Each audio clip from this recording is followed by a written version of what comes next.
আসসালামু আলাইকুম আরহামতুল্লাহি আবরকাতু। প্রিয় দিনদার, ইমানদার, পরহেজগার, মুত্তাকি মুসলমান ভাই ও বোনেরা, আজ আমি আপনাদের উদ্দেশ্যে আলোচনা করব মহরম মাসের রোজা ও আর তার ফজিলত সম্পর্কে। এই ব্যাপারে রাসূল করিম সাল্লাল্লাহু আলাইহি ওয়াসাল্লাম কী বলেছেন সেই বিষয় নিয়ে আমি আলোচনা করব। এজন্য অবশ্যই আপনারা ধৈর্য সহকারে না টেনে ভিডিওটি সম্পূর্ণ দেখার অনুরোধ রইল।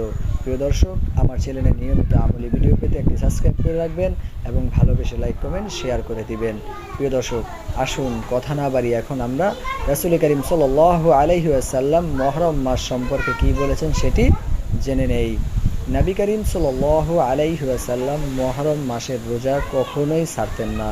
প্রিয় দর্শক, এখন আমাদের খেয়াল করতে হবে মহরম মাসের রোজা কয়টি এবং আমরা কয়টি রাখব।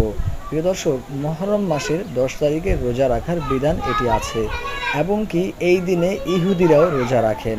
তাই আল্লাহর রাসূল সাল্লাল্লাহু আলাইহি ওয়াসাল্লাম বলেছেন, হে আমার উম্মতেরা, তোমরা মহরম মাসের রোজা রাখো, কিন্তু ইহুদিদের সাথে মিল রেখো না, কারণ তারাও মহরম মাসের 10 তারিখে রোজা রাখে।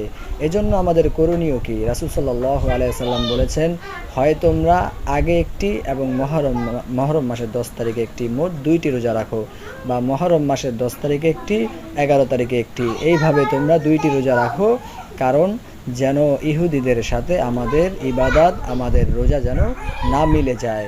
এই ব্যাপারে আপনারা অবশ্যই সতর্ক থাকবেন। প্রিয় দর্শক, আসুন এখন আমরা এই রোজা রাখলে কি হবে এর ফজিলত জেনে নেই। রাসূল করিম সাল্লাল্লাহু আলাইহি ওয়াসাল্লাম এই ব্যাপারে কি বলেছেন সেটি আমরা জেনে নেই। রাসূল করিম সাল্লাল্লাহু আলাইহি ওয়াসাল্লাম বলেছেন, যে ব্যক্তি মহরম মাসের 10 তারিখে রোজা রাখবে, আল্লাহ তাআলা তার জীবনে কর্মওয়ালা গুনাহ থেকে 1 বছরের গুনাহকে মাফ করে দিবেন। সুবহানাল্লাহ। প্রিয় দর্শক, একটি গুনার কারণে আজকে আপনার আমার জাহান্নামে যেতে হতে পারে। তাই আসুন একটি রোজা রেখে এই মহরম মাসে 2টি রোজার দ্বারা যদি আপনার আমার 2 বছরের গুনাহকে মাফ করাতে পারি, আর যদি আল্লাহর দরবারে কবুলি হয়ে যায়, তাহলে আমি ওই আখেরাতের পথে কামিয়াবি হয়ে যাব। প্রিয় দর্শক, তাই আসুন এই মহরম মাসের রোজাকে আপনারা মিস করবেন না। অবশ্যই কালকের রোজাটি এবং পরশু দিনের রোজাটি রাখার চেষ্টা করবেন। প্রিয় দর্শক, দোয়া করি সকলের জন্য, আপনারা আমার জন্য দোয়া করবেন। আল্লাহ তাআলা যেন আমাকে সহ সকলকে এই আমলটি করার তৌফিক দান করেন।